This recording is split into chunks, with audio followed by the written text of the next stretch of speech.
Dober dan. To je še zadnje soočenje na N1 pred nedeljskimi evropskimi volitvami. Te bodo imele v Sloveniji, glede na napovedi in predčasno glasovanje, najvišjo udeležbo doslej. Začeli smo torej z dobro novico. Tudi tokrat sta v studiu dva gosta, Luka Mesec, kandidat in tudi nekdanji koordinator Levice. Dober dan, dobrodošli. Dober dan. In nosilec liste Nove Slovenije, tudi njen predsednik Matej Tonin. Dober dan, lep pozdrav tudi vam. Pozdravljeni. Zdaj, v programih in kampanjah obeh strank se pogosto pojavlja beseda varnost, ampak pod tem geslom imata Nova Slovenija in Levica v mislih povsem druge stvari. O kakšni varnosti vi govorite, gospod Tonin, in kako jo doseči? Imamo različne vrste varnosti, od te čisto fizične, o kateri morda vi mislite, da mi veliko govorimo, ampak mi govorimo tudi o ekonomski varnosti, o neki socialni varnosti, tako da se lahko pogovarjamo o različnih vidikih varnosti. Vse pa so potrebne zaradi tega, da si zagotovimo neko normalno življenje. Najprej potrebujemo nek fizičen mir in na podlagi tega potem lahko tudi gradimo neko ekonomsko in socialno varnost. Kaj pa ste vi imeli v mislih, ko ste na plakate lepili to besedo, gospod Mesec? Mi smo pa imeli v mislih varnost v najširšem smislu. Evropa je bila ustanovljena kot mirovni projekt, se pravi kot projekt, ki naj bi končal vojne v Evropi. Predtem so bile pogoste, zdaj vojne med evropskimi državami, članicami EU ni in so nezamisljive in tako mora tudi ostati. Ampak druga stvar, ki jo imamo, zdaj ko ni več vojn, so pa krize. In to je naš problem. Svet pada iz krize v krizo že 15 let. Zdi se, da se nam ves čas podnaša tla pod nogami in tukaj jaz vidim eno veliko pomanjkanje varnosti, ki pomeni to, da ne zaupamo več, da bo prihodnost lepa. Prihodnost se danes zdi polna temnih oblakov, črna, vse nas skrbi, skrbijo nas razmere v svetu, skrbi nas, da bo socialna država obstala, skrbi nas, kaj bodo vse te tehnološke revolucije pomenile, skrbi nas, kaj bo podnebna kriza pomenila in Evropa bi v takem svetu morala postati garant varnosti v smislu ščita pred krizami. To je naša koncepcija varnosti. Se pravi, da dobimo Evropejci občutek, da so tla pod našimi nogami trdna. Kako blizu vašemu konceptu je to, gospod Tonin?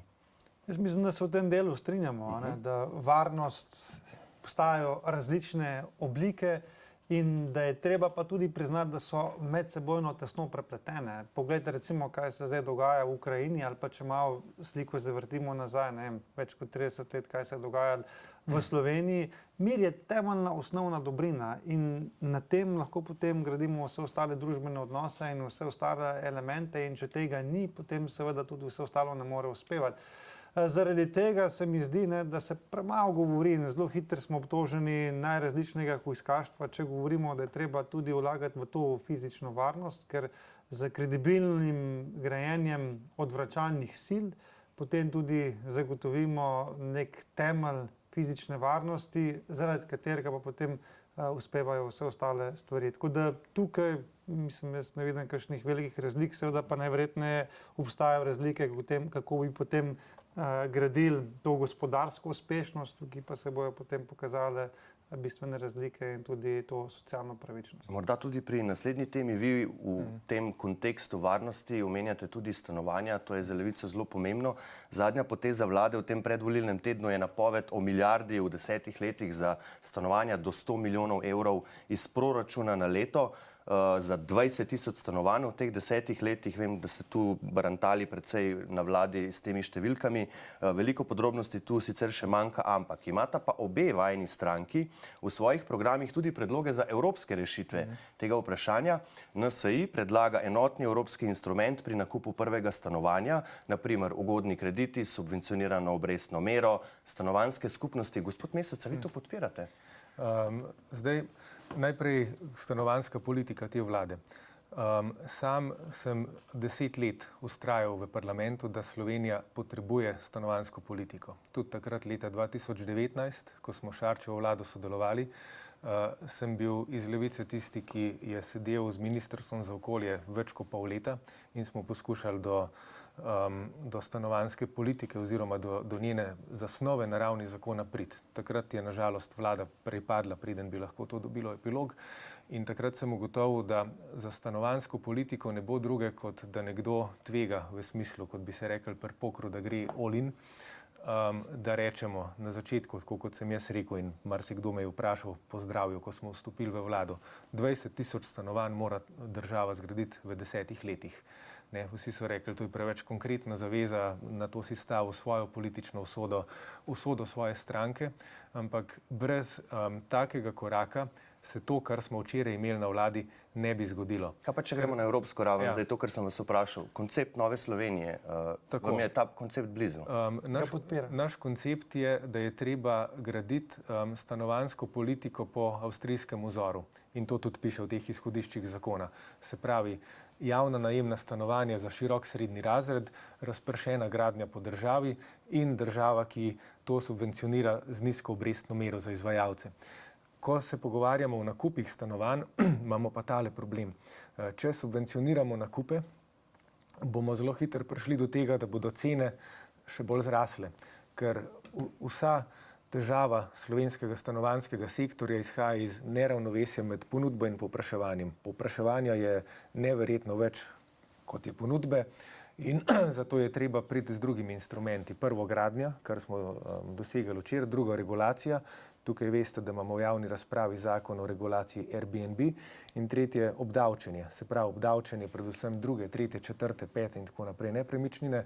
Prvo seveda pač je treba razdavčiti, tam moraš imeti brezpogojno streho nad glavo, ampak ko začneš kopičiti stanovanje za to, da bi z njimi služil, pa pomeni, da s tem otežuješ drugim, da bi prišli do stanovanja. Dobro, niste se opredelili do tega, kar sem vas vprašal, gospod Tonin. Tukaj se mi razlikujemo, kako do stanovanj. Mi enostavno v Novi Sloveniji mislimo, da stanovanj država ne more graditi oziroma se je vedno v preteklosti izkazala kot relativno neučinkovita.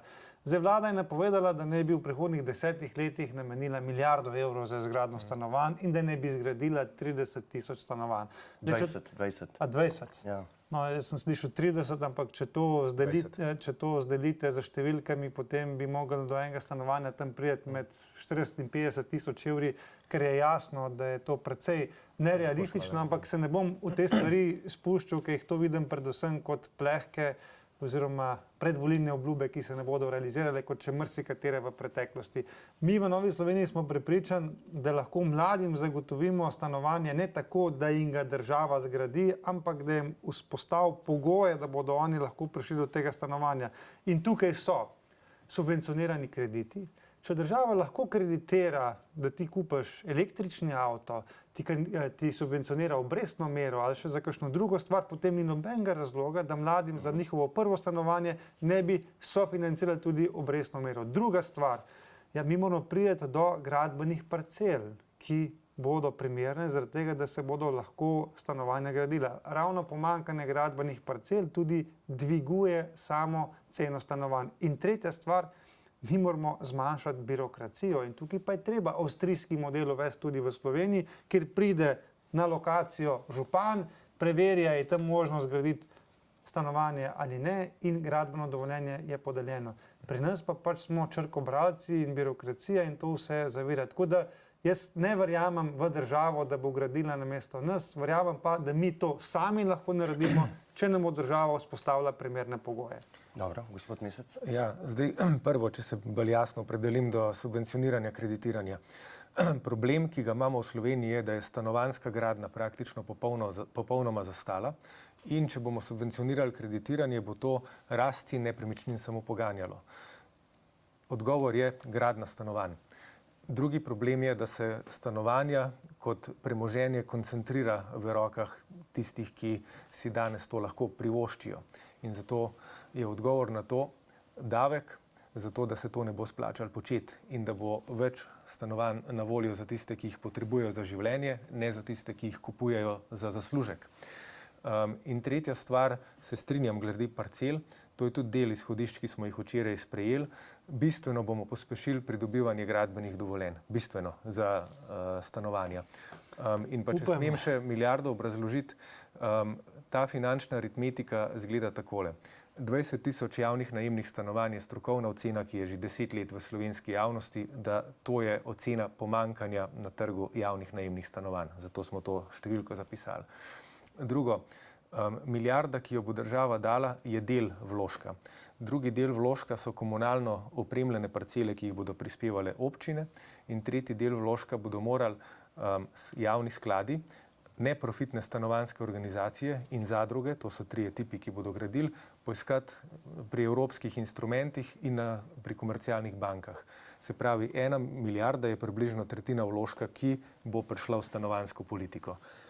1 milijarda strani države, 2 milijarda strani občin v obliki komunalno opremljenih parcel in 3 milijarda, ki jo bodo izvajalci poiskali na trgu. To je kopija tega, kako to deluje v Avstriji in točno tako bomo postavili tudi v Sloveniji. Na papirju to morda se sliši simpatično, ampak ne vem, kaj bojo župani rekli na to, da jim boste rekli, da morajo zdaj za milijardo urediti parcele, če pa že danes se pritožujejo, da je povprečnina premajhna in da že za ostale osnovne dejavnosti ne morejo preskrbeti. Ampak pač tukaj imamo različen koncept. Jaz mislim, da država ni primeren graditelj. Jaz mislim, da moramo to ljudje sami ob primernih pogojih. Ja, zelo na kratko, ker moramo potem naprej. V bistvu ne vem, če smo tako daleč narazen. Recimo na ministrstvu sem nasledil Janeza Ciglerja Kralja iz vrste NSI, ki je po enakem kopitu podeljeval koncesije za gradnjo domov za starejše. Občina je morala prispevati komunalno opremljeno parcelo. In tudi, ko gradimo stanovanja, lani smo jih začeli graditi 1700, delamo enako. Občina prispeva komunalno opremljeno parcelo, potem pa država pride z vsemi oblikami pomoči. Dobro, bomo tu na tej točki zaključili, pač se ne strinjata. Če se vrnem k varnosti, za vas v Levici sta varnost blaginja in mir, pravite. Gospod Mesec, bi morali na mirovno konferenco v Ukrajini, ki bo sredi junija v Švici, povabiti tudi ruskega predsednika Putina. Vabljenih je 160 delegacij, ruske ni med njimi. Absolutno. Rusija je zakuhala vojno, Putin je zakuhal vojno in ne vem, kako se lahko pogovarjamo o miru v njegovi odsotnosti. Gospod Tonin? Tukaj se strinjava. Jaz tudi mislim, da če se hočemo o miru pogovarjati, potem se morajo za mizo usedeti vsi tisti, ki so vpleteni v konflikt, in tukaj bi zagotovo pomembno prispevalo k večjim možnostim za mir to, da bi za mizo sedela tako Rusija, kot tudi Kitajska, če hočete, kot tudi Iran. To so vse tiste države, ki danes Rusiji pomagajo, da kljub sankcijam preživijo in da še vedno lahko proizvajajo orožje in napadajo Ukrajino. Bi bil pa jaz tukaj zelo previden, ker mislim, da ruska propaganda intenzivno deluje tudi v Sloveniji, ker se ustvarja vtis, da je vsakršno pomaganje oziroma pošiljanje pomoči v Ukrajino zgolj podaljševanje vojne. Meni se zdi to... Ampak to Levica govori, ne? Ja, tudi njihova kandidatka včeraj na soočenju je to povedala in je treba stvari preprosto povedati takšne, kot so. To vojno je možno takoj končati na način, da Vladimir Putin odpokliče svoje sile, se umakne iz Ukrajine in je ta vojna končana. Vsi ostali pozivi v smislu, češ treba se usedeti, je pa treba biti previden v tem smislu, da ne moramo mi Ukrajino spodbujati, da se more odreči delu svojega ozemlja zato, da bomo zagotovili mir. Ker potem je vprašanje, kje se to konča. Ali smo pristali v 21. stoletju na koncept, princip, da je možno meje spreminjati na nasilen način. Ali smo pristali na koncept, da je velja pravilo močnejšega. Če imaš močnejšega soseda in če si želi del tvojega ozemlja, ga moraš enostavno predati. To so zelo težka vprašanja in ni tukaj enostavnih odgovorov. Tako da jaz mislim, da je naša moralna dolžnost, da Ukrajincem pomagamo, dokler so se oni sami sebe pripravljeni braniti in se zoperstavljati zelo pred to rusko agresijo. In to z orožjem. Vi pa pač menite, da več orožja pomeni več vojne? Glejte, kot prvo, da se da vojno ustaviti tako, da Putin neha. Te zlate ribice, ki bi lahko to rekel, nažalost ni še nihče ujel. Mislim pa, da Putinova stava je naslednja. Trenutno je to vojna na izčrpavanje. Fronta stoji približno tako, kot je stala med Prvo svetovno vojno, lahko stoji tudi še 10 let.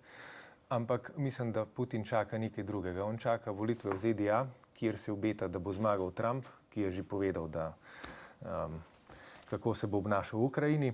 In drugo, čaka evropske volitve, kjer upa, da bodo prevladali njegovi prijatelji in zavezniki iz skrajne desnice, vse stranke, od nemške AfD do francoske Marine Le Pen, so do konec koncev tudi nekaterih slovenskih, ki sodelujejo na evropskih volitvah in se tja nagibajo, so v domačih državah se razglasili za suvereniste, v resnici pa povsod obstajajo zelo jasne vezi z Rusijo in Putinovim režimom. Skratka, če Putinu uspe, da na obeh volitvah v Evropi in v Ameriki dobijo njegovi zavezniki, v tem smislu se njemu v tem trenutku vojne absolutno ne splača končati. Tako da prva stvar, ki jo moramo narediti za končanje vojne, je, da zmagajo v Evropi tiste sile, ki so progresivne, ki jasno odrekajo pajdašenje z avtoritarnimi režimi. In ko bomo imeli, če bomo imeli v jeseni tako zmago v Evropi in v ZDA, potem se je pa treba v Ukrajini usesti za mizo in se dogovoriti o pogojih končanja vojne. Kaj pravite na to, gospod Tonin? Zanimiva politična akrobacija in izpeljava. Jaz mislim, da seveda leva stran, progresivna stran je predvsej bolj proruska kot pa konzervativna na drugi strani. Se pa strinjam v tem delu, da Putin igra na izčrpavanje, da on nima demokratične opozicije, da on nima kritične javnosti, ki bi nanga pritiskala zaradi žrtev ali zaradi stroškov te vojne. Zahod pa vse to ima in on je prepričan, da nas bo na dolgi rok izčrpal, da bo stisnil tudi s propagandno vojno zahodno javnost, da se Ukrajine ne splača podpirati in da bo na takšen način to vojno dobil. Ampak to bi bil zelo nevaren precedens in zaradi tega je Ukrajino vredno podpirati že zaradi tega, da se ta konflikt ne širi naprej. Je pa jasno, zakaj je Putin napadel Ukrajino, zaradi dveh razlogov. Eno je zaradi tega, ker je Evropa pristala na levičarski koncept, da vedno manj vlaganja v varnost bo prineslo mir, ga ni. Putin je verjel, da smo tako vojaško šibki, da nas bo enostavno zlomil. In drugi razlog je, da se boji demokracije. Jaz mislim, da je najhujša nevarnost za avtoritarne režime, da ima v svoji bližini, pred svojimi vrati, nek demokratično delujoč sistem, kjer lahko tudi njihovim državljanom kaže, kakšna je lahko morda življenje ali pa standard drugačen kot pa v avtoritarni državi. Tako da jaz bi si želel, da bo tukaj Evropska unija, če hočete leva in desna, ohranila neko enotnost, da preko podpore Ukrajini tudi Putinu sporočimo, da te vojne ne more dobiti in da se bo zato treba usesti za mizo in pogovoriti, kako iziti iz tega konflikta. Če lahko na kratko odgovorite, namreč gospod Tonin pravi, da zaradi levičarskih politik v bistvu je tudi Putin napadel Ukrajino. Lepo prosim. Glejte, Putinova stava je, da bo vojno dobil, če v Evropi nastane desna koalicija in če zmaga Trump. Pol je vojno dobil. No, ampak sam to moramo povedati, S padcem Berlinskega zidu, s koncem Sovjetske zveze je bil Zahod prepričan, da je konc hladne vojne in da zdaj lahko unovči to neko vrste mirovno dividendo. In če smo mi v 80-ih letih, tudi v Sloveniji, dajali za obrambne varnostne izdatke 4% BDP-ja, smo po padcu Berlinskega zidu vse te izdatke zniževali. Smo na nek način sledili tistemu, kar govori levica. In moja poanta je samo to, da to konstantno zniževanje v zadnjih 30 letih obrambnih izdatkov ni prineslo miru, ker pač svet ni lep, miren v rožcah in vsi ne mislijo tako, kot mi morda v Evropi. In samo še to zaključen stavek rečemo, ključno pri odvračanju je to, da zgradiš take sile, da tvoj nasprotnik verjame, da te ne more premagati in te zato ne napade. Na kratko, gospod Mesec. Putin ima v bistvu krvave roke že od začetka. Čečenija, Gruzija, Krim in tako naprej. Skratka, njegova politika je bila ekspanzionistična, imperialistična, če hočete, že dolgo časa. Evropa mu je gledala skozi prste. Zakaj je gledala skozi prste? Mislim, da bomo vsaj dobršen del odgovora našli, če pogledamo v leto 2011 v Nemčijo, ko se je Angela Merkel po Fukušimi odločila zapreti vseh 17 nemških nukleark.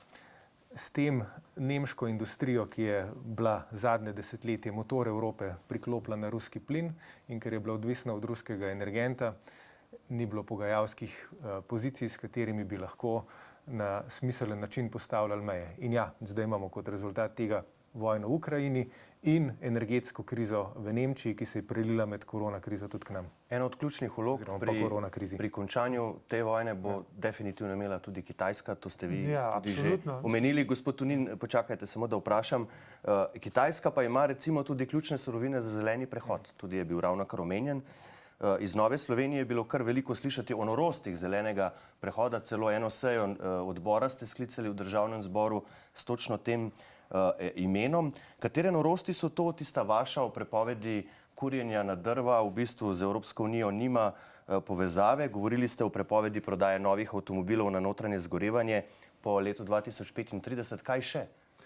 Kaj so te norosti? Začeti moramo s tem, da jaz verjamem, da zaradi izpustov CO2 prihaja do pospešenega globalnega segrevanja. In zato je treba narediti vse, da se izpusti CO2 zmanjšajo. Podatki pa kažejo, da se to najbolj učinkovito dela, če uvajaš jedrsko energijo in če imaš hidroenergijo.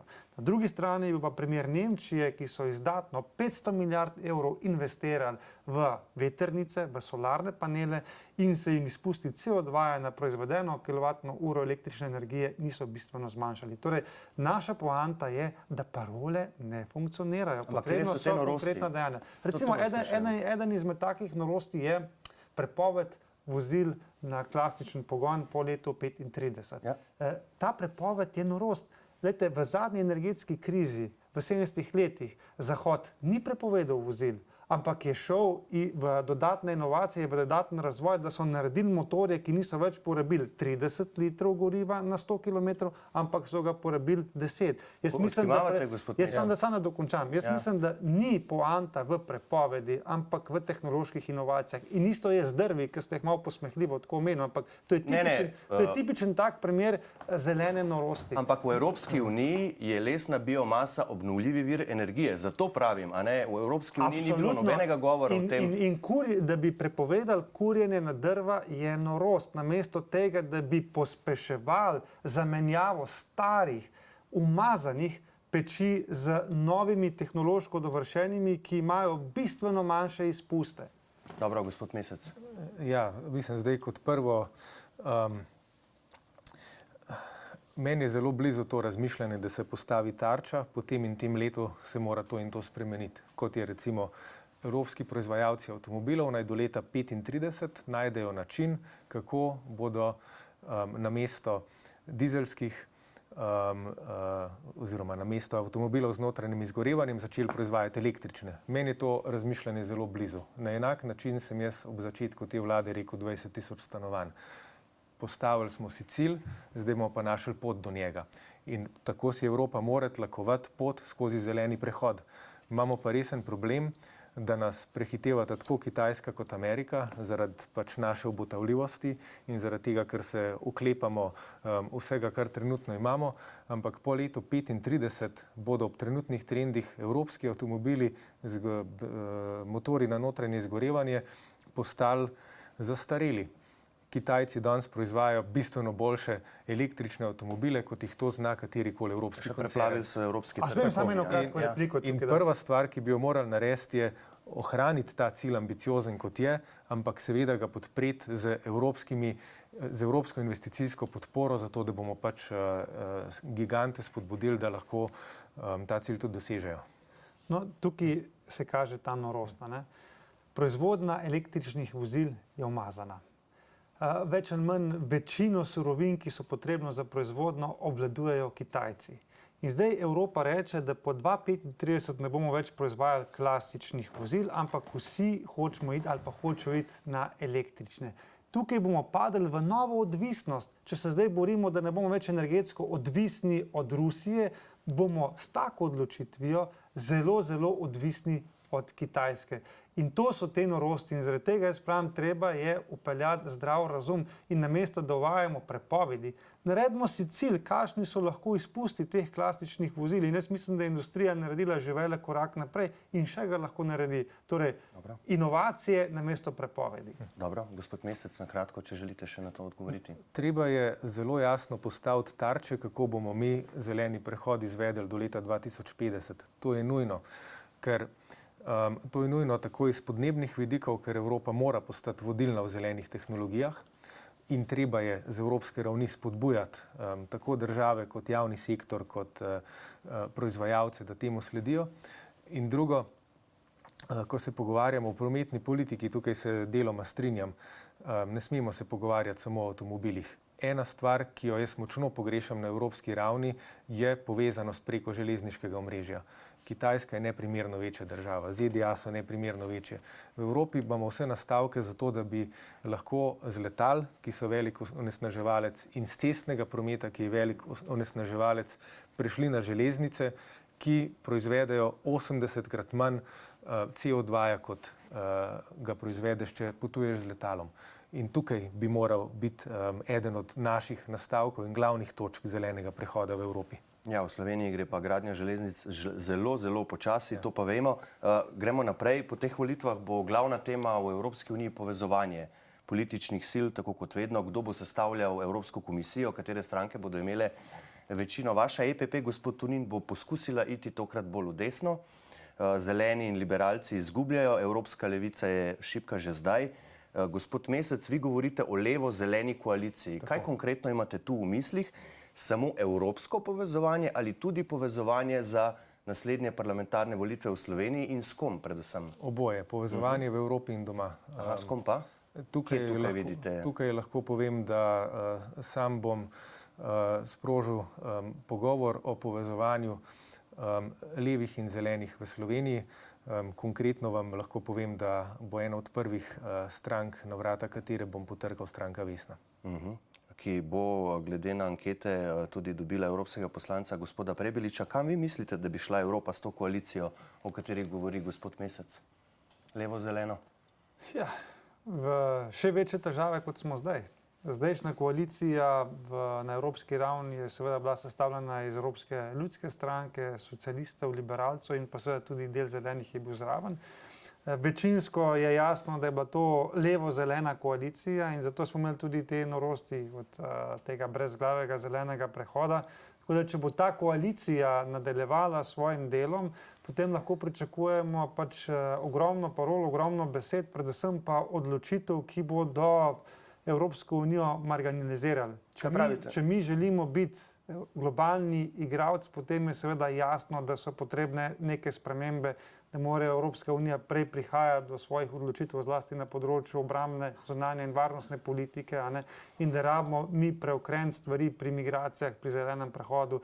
In to lahko naredijo samo volitve. Če bo drugačen volilni rezultat v nedeljo, potem bo to tudi podlaga za drugačno oblikovanje Evropske komisije, drugačno sestavo Evropskega parlamenta in to bo dalo tudi drugačne evropske politike. Kaj pravite na to in kaj bi pomenilo, če bi pač dejansko zdaj bila drugačna ta neformalna koalicija, ki bi bila bolj desna z ECR, gospod Mesec? Ja, glejte, kot prvo, jaz res nisem človek parol. Tiste stvari, ki sem jih povedal, sem tudi naredil. Ko smo rekli minimalna plača, smo od leta 2019, ko je bil sprejet zakon, ki smo ga mi pripravili do danes, jo povečali za več kot 40%. Ko smo rekli zaprtje trgovin ob nedeljah, smo jih zaprli. Ko smo rekli 20.000 stanovanj, imamo vladno podporo za zakon z 1 milijardo evrov, ki bo tak program omogočil. In koalicija zelenih in levih bi bila taka in tako ambiciozna tako v Sloveniji kot v Evropi. Z jasnimi cilji, postavljenimi tarčami, ki bo te cilje tudi uresničila. Problem trenutne strukture v Evropi pa je ravno v tem, da jaz sem bil tam zelo blizu, ker sem tudi kot minister sodelujem v Evropskem svetu. Tam se lahko pogovarjamo o nekakšni vetokraciji, če tako rečem. Ves čas nekdo blokira. Če ne blokira ena velika država, pa blokira desnica, ki je pač del koalicije, ki jo imajo. In tukaj, če bi zmagale progresivne sile, bi se izkazalo vsaj to, da si je Evropa zmožna postaviti ambiciozne cilje in tem ciljem slediti in jih uresničiti, ne pa da od vsakega cilja na koncu ostane neko prgišče. Ko govorimo o tem povezovanju levo-zeleno, ste se vi pripravljeni osebno postaviti na čelo takšnega povezovanja? Ste vi pripravljeni to prevzeti, to pobudo takšnega povezovanja v Evropi, v Sloveniji? Ja, mislim, o tem je še prezgodaj govoriti, ampak jaz predvsem govorim, da se moramo povezati. To je moj klic. Povežimo se, kdo bo stvar vodil, ni najpomembnejša stvar ta hip, ampak treba se pa je povezati. Dobro, gospod Tonin, v Novi Sloveniji ste na kongresu EPP v Bukarešti podprli špicen kandidatko Ursulo von der Leyen za razliko od SLS-a in SDS-a, torej sedanjo predsednico Evropske komisije. Takrat pa ste rekli tudi, da boste še videli, ali jo boste podprli tudi na glasovanju v Evropskem parlamentu. Lahko zdaj poveste, jo boste? Ja, ne vem, ker še ni predstavila programa, kakšen bo ta program Evropske komisije, ampak zavedati se moramo, kako se sploh pride do predsednika Evropske komisije. Moraš imeti večino med državami in članicami, to je vsej 14 držav na svoji strani, in moraš imeti večino v Evropskem parlamentu. Marsikdo tukaj v Sloveniji na desni strani bi si želel imeti bolj profiliranega, desnega kandidata za predsednika Evropske komisije, ampak problem bi najverjetneje bil, da ta kandidat ne bi šel čez ta sita, ne bi dobil večino med državami, ne bi dobil večino v Evropskem parlamentu. Tako da tukaj je umetnost možnega. Tako da jaz tiste, ki so imeli težave za Ursulo von der Leyen, ki je daleč od idealne kandidatke, ima številne napake, tako kot jih imamo mi vsi, a ne? Kaj pa je rešitev, da dobimo morda za predsednika komisije socialista, zelenega, liberalca, ki bo še bolj oddaljen od naših vrednot in od naših politik. Tako da včasih moramo biti v teh naših zahtevah realistični. Smo v sklepnem delu. Gospod Tonin, še tole. Na 3. mestu liste ima Nova Slovenija Davida Klobaso, župana Svete Trojice. Opazili smo, da ga stranka ne pošilja na nobena soočanja, ne na državna, ne na lokalna, pa jih je bilo vsaj 60.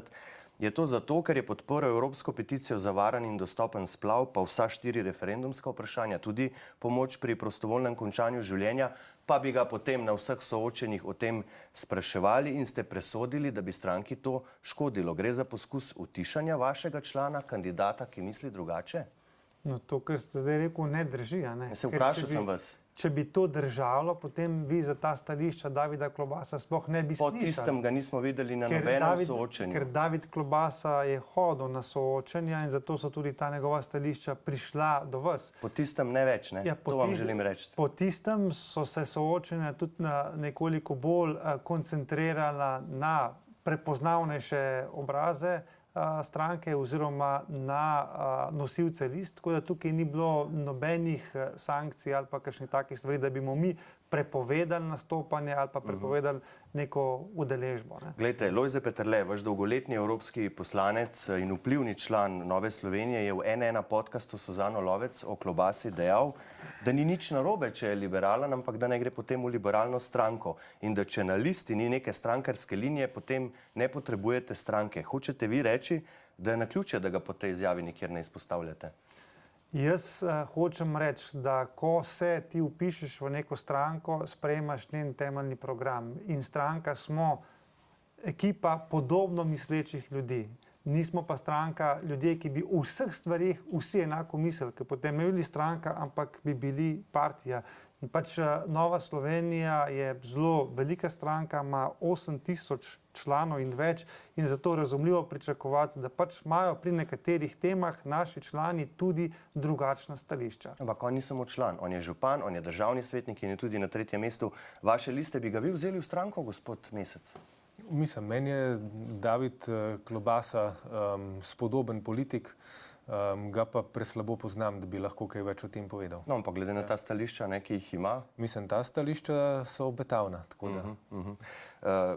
Gospod Tonin, če vam izvolitev ne uspe, vas prehiti Ljudmila Novak z zadnjega mesta ali pa kdo drug z liste, boste znova kandidirali za predsednika stranke na jesenskem kongresu? Če bo Nova Slovenija ohranila in vse te ankete zdaj, ki jih imamo danes na razpolago, kažejo, da bomo ohranili status Evropske parlamentarne stranke, potem nameravam jeseni ponovno kandidirati za predsednika. Seveda bo ključno, kakšna bo udeležba na teh evropskih volitvah, tako da so stvari še precej nepredvidljive in tukaj bo zelo pomembno, kateri volivci bodo prišli in oddali svoj glas. Ampak če vi osebno ne pridete, bo to vaš osebni poraz in boste se zato potem umaknili z vrha stranke? Mi smo, če ste opazili, mi smo te volitve, ta projekt evropskih volitev zastavili zelo ekipno, zelo timsko, kar pomeni, da se niso stvari ne na meni koncentrirale, da so imeli vsi kandidati zelo dobre možnosti, Kandidati so hodili na soočanja, tudi na tista zelo pomembna na velikih televizijah in tako naprej.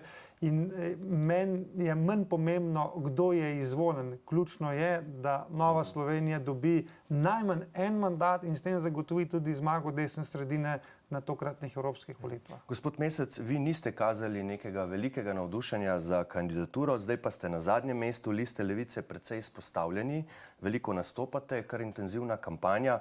Videli smo vas na vlaku do Bruslja, pa tisti sendvič, pa po Sloveniji ste se vozili z vlakom, zadnji ste iz Prekmurja nazaj potem štopali. Kdo vas je pobral, kaj jih je zanimalo, o čem ste se pogovarjali?